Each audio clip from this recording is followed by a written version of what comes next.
Il croyait donner de l'argent à un simple mendiant quand subitement un chapeau géant apparaît dans le ciel. Il fut effrayé et la fille lui demande de suivre le chapeau géant afin de découvrir une vérité. « Tu trouveras la solution à ton problème », disait-elle. L'homme reste immobile pendant un moment avant de prendre une décision. Suivre le chapeau géant comme l'avait dit la fille. Il prend alors son courage à 2 mains et se met à suivre le chapeau géant. De l'autre côté, voilà un homme en train de pratiquer des rituels étranges. Il prononçait le nom du monsieur et disait des choses négatives sur lui. « Edu, à cause du fait que tu as réussi ta vie avant moi, pour avoir réalisé beaucoup de choses dans ta vie avant moi, je te condamne aujourd'hui. Toutes tes choses vont se gâter.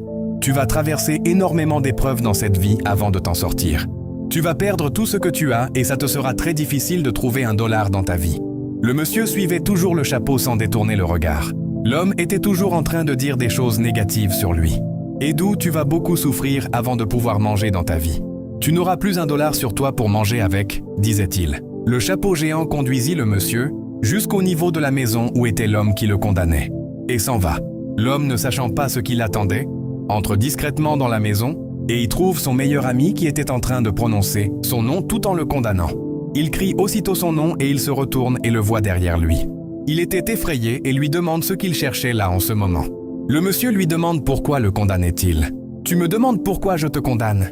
Je suis en train de faire ce que je devrais faire depuis, » répondit l'homme. « Nicolas, donc malgré tout ce que je te fais, tu décides quand même de me trahir? Malgré toute l'aide que je te porte? Je croyais qu'on était des amis d'enfance, mais je ne savais pas que tu faisais semblant depuis le début.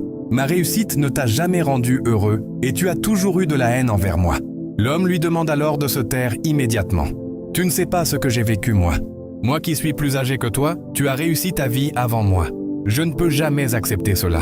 Edu, tu vas perdre ta vie une fois pour de bon. » Le monsieur sursaute et fut effrayé par ses propos. L'homme s'apprêtait donc à prononcer des paroles négatives sur le monsieur, quand celui-ci l'arrête immédiatement et dit « Comme il est écrit dans la Sainte Bible, toute arme forgée contre moi sera sans effet. Que toute parole que tu viens de prononcer sur ma vie se retourne contre toi au nom puissant de Jésus-Christ. Nicolas, c'était mon heure de gloire. Mon Dieu était avec moi et il ne me laissera jamais tomber. » Il se met alors à prier de toutes ses forces, quand l'homme aussi se met à effectuer ses rituels étranges. L'homme était tellement déterminé et avec foi, et quelque chose d'incroyable se produisit. L'homme fut vaincu par une force positive grâce aux prières du monsieur. C'est ce que je m'apprête à vous montrer dans la suite de l'histoire. En attendant, abonnez-vous et partagez la vidéo pour ne rien rater.